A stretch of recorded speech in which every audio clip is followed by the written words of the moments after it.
Good morning, good morning, good morning, good afternoon, good evening, good night. I guess it all depends on where you guys are all from, right? So I'm the Misty Yours, and today I bring you Age of Empires Mobile. And the whole purpose of this video is we're going over the research again. And just like the last video that I posted for the university, I believe we went over economy, which the economy, we went over that one first just to kind of focus more along the lines of like free-to-play players or players that just generally enjoy doing gathering or just hunting and just being more efficient at managing all the basics of the games, whether it's building, gathering, troop building, doing research itself. And I wanted to go over just the military itself too,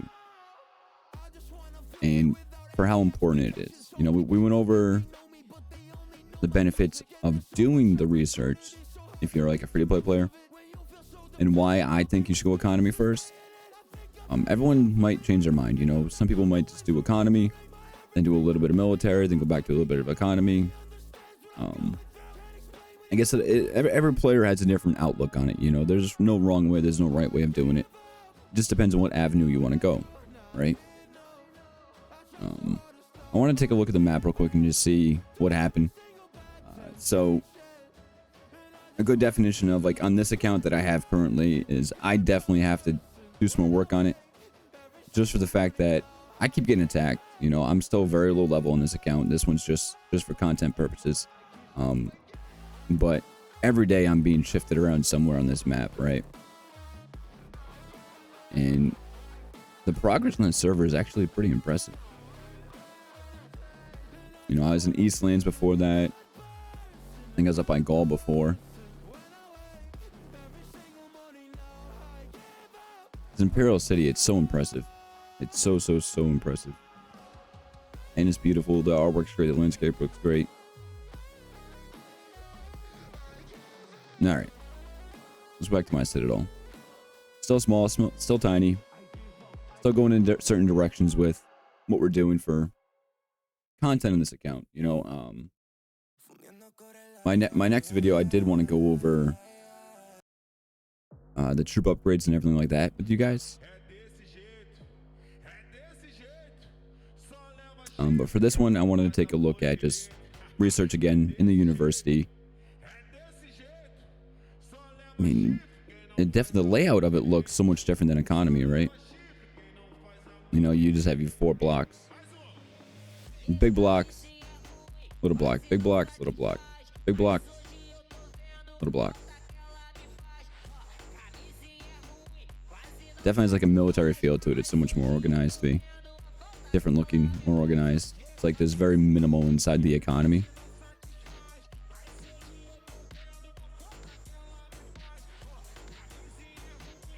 So benefits. All right, so we've already covered why I think you should go to the economy. First, for more along the lines of free-to-play players or just you weekend warriors, I believe is what we called it, right? Let's just take a look at what military has to offer anyways, right? All unit types, training speed. So to me, I think this is something that you could have tossed into economy. You could have tossed this into economy. All unit types, training speed, 2%. You get that 4. You get an extra 10% overall. A little bit of power increase from that. A little bit of resources for the requirements. So I mean, you get 10% training speed. I think you could have tossed that into economy and broken it up a little bit more. Because I mean, this one's kind of more bare bones than the economy. So I think you could have taken the training speed and tossed it into there. When you have construction speed, tech speed, all that stuff, gathering speed, why not just put the training speed back into economy? Well, let's look what you get from stats themselves. So you get swordsman, pikeman, cav, and archer, right? So you're getting 1 of 5, 1 of 5, 1 of 5. So you're getting 5 overall. Yeah, what a power! What a nice little power jump from that. Plus 12. You went up 2%, so you get an extra 10% sword attack. extra 10% pikeman attack, extra 10% cav attack, extra 10% archer attack. Pretty solid. A little bit of resources cost for that, but nothing major. Trainee swordsman. Okay, so as you're going up in town level or keep level, so to speak, what you're actually getting to is the ability to train higher tier troops, right? So you go in from your basic, then you can train trainee swordsman. So that's good. So you can extra 10% attack for your troops, right? Training speed, troop attack, and then you unlock new troops, which is good. Now this is my other little suggestion. I think you could have added hospital capacity over to economy as well. But let's take a look at the hospital capacity. I mean, I believe actually, if you take a look at troop load, hold on. See how you get like gathering troops unit loss and gathering troops unit damage reduction? To me, that's either switch this to military or switch the hospital capacity over to the economy. But you go up 5,000 troops. I mean, you can do this 5 times. That's 25,000 troops that you can gain on that for your capacity in your hospital. Resources very minimal that you need. 6k, 6k, 9k. I always round up for the most part. It helps me when I try to do my resources. I'm like, all right, I need 10k for that, but I actually just need 8. So then you're expecting to spend 10, but hey, you got a little bit left over. So then taking a look in this next branch, you get 0-5 swordsman's defense plus 2%. So you're getting 10% for a swordsman's defense, 10% in defense for pikemen, 10% defense in cav defense, and 10% in archer defense. So once you get those increases done for their defenses, then unlock skilled swordsman. Power goes up almost 1k on that. That's pretty nice. You're unlocking a new swordsman, new tier troop, much stronger for you, much better.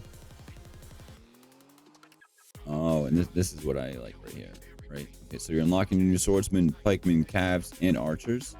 Then after that, you're jumping immediately into swordsman's health. You get about a 5% increase, 0-5, so you get 1% each tree, or each level. 420 power. Resources are minimal still, under 100k. You get 5% swordsman's health, pikeman, cav, and archer's health. Right after getting the defense is up 5%. So you get 5% defense, new troops, 5% health, deployable troops. Extra deployable troops 1. So in that sense, you know, you're gaining an extra march. So you basically, I'm just getting this research done in the military academy right here, which is good. It goes a long way. Swordsman attack. So this is where you get your big jump. So you get 0-5. First one's 3%. So it looks like you're roughly going to gain 15% swordsman attack on this. The resources goes up a significant amount if you want to start training this. Pikeman's attack, same thing, 15%. Cav, 15%. Archer attack, 15%. Shortly after getting that big power jump and attack jump, unlock advanced swordsman. 10k power just from that. Huge increase in the resources right here. You know, you're going from 10k, 100k to millions. But just like the previous trees, you know, you're unlocking your advanced swordsmen, advanced pikemen, advanced cabs, and advanced archers. And then to top it off, once you get those high tier troops, you get yourself another deployable troops plus 1. Still takes a significant amount of resources, but it pays off with the amount of troops or the type of troops that you have, the offense and defense of it all. So, moving on forward, you get swordsman's defense next, 3% times 5, so it's 15, 15, 15, 15. And this is a big block right here. This is a pretty good boost in your stats for your troops. Swordsman's health, you get 0-5, so 1.5, so 5, 6, 7. So you get 7.5% to swordsman's health, pikeman health, cav health, and then also archer's health as well. Veteran swordsman. Unlocks veteran swordsman. So I mean, shortly after these big gains, to me those are some huge gains between the attack, the health, the troop type, and then you're immediately jumping into swordsman. Veteran swordsman. Veteran swordsman, veteran pikemen, veteran cavs, veteran archers. Okay, so now we're jumping into training speed. All unit types training speed. 3%, so you get 15% training speed for all unit types training speed. Hospital capacity, you're gonna be getting an extra 50,000. So you get a big jump in the hospital capacity here. Big jump. Previous one I think was what, 10.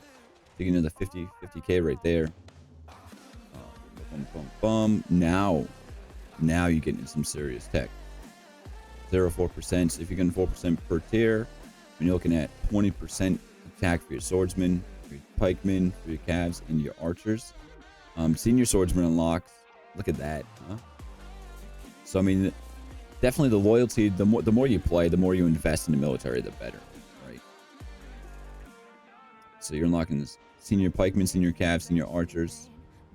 I would say the next 3 is going to be defense, health, and then a new troop again. So you're getting another 20% swordsmen, pikemen, calves, and archers for their. Let's go back a bit here. Come on. So you get an extra 20% in defense for all 4 units. And it looks like you're jumping into swordsman health. So an extra 2%. So another 10% in health for all 4 troops. For all 4 units. Archer, cav, pikeman, yeah, then swordsman. Okay, alright, that's a big jump. Unlock champion swordsman. Champion pikeman, champion cav, champion archers. The resources at 34, 45, 45, 41. Now it's definitely going to start costing you some gold too if you want to advance further in the military tree. But you don't get much better troops than those. All units types training speed. 4%. So you get 4% with the 5 tiers. So that's going to be another 20% training speed. Hospital capacity.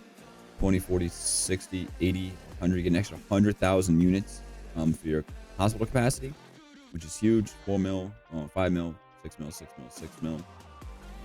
Make sure you save your gold. Hang on to your gold. You're going to need it. Now, for being at the end of the tree, you're getting 0 of 10, 0 of 10, 0 of 10. So you get 10 brackets you can jump up here, right?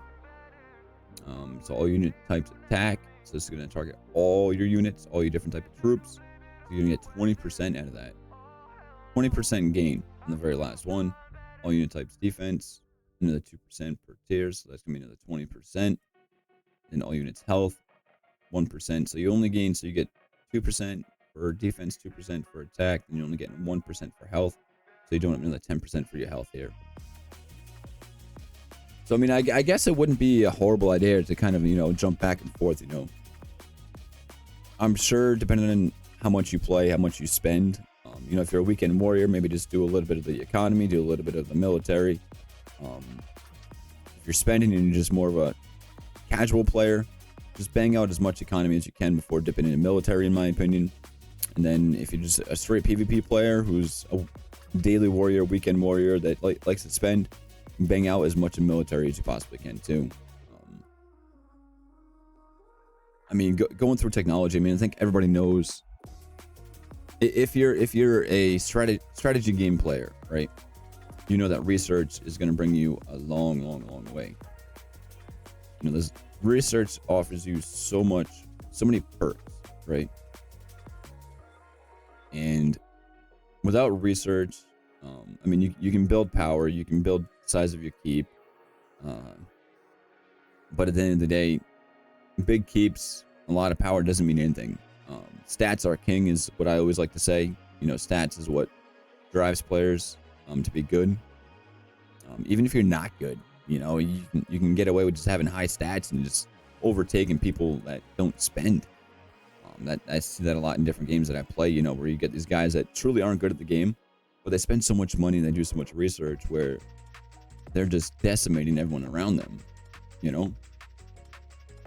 And if you take a skilled player with good research, good knowledge of the game, and doing things the right way, the proper way, that's a reckoning. It's a reckoning right there. The wrecking ball, and they can just control whatever they want. They can do whatever they want, and it's a good person to have on your team. And increasing your own buffs, your own research, it's going to help you. It's going to help your team. It's going to make the game so much easier to play. And speaking of helping your team and helping yourself and whatnot, I did want to go over to. We are going to have to bang out just a little bit of little bit of this research before our next video, because I wanted to do the troop upgrades with you guys and just go over the process of what troops you have starting out with and how you go about upgrading your troops too. You're going to do your research, unlock new troops, and you can upgrade your troops. I wanted to go over that in the next video, which should be this Friday in a couple of days. But yeah, that's my 2 cents as far as what to do with the university and my input on the tech. So if you guys have any questions, comments, or concerns, leave a comment down below and let me know. For now, if you guys haven't, if you guys can, make sure you guys hit that sub button, turn notifications, smash that like button, share this channel, join up on Discord with myself, Chewy Ass, make you guys a member. And I guess I appreciate you guys for watching. So you guys take care and have a good day. Peace. Mwah.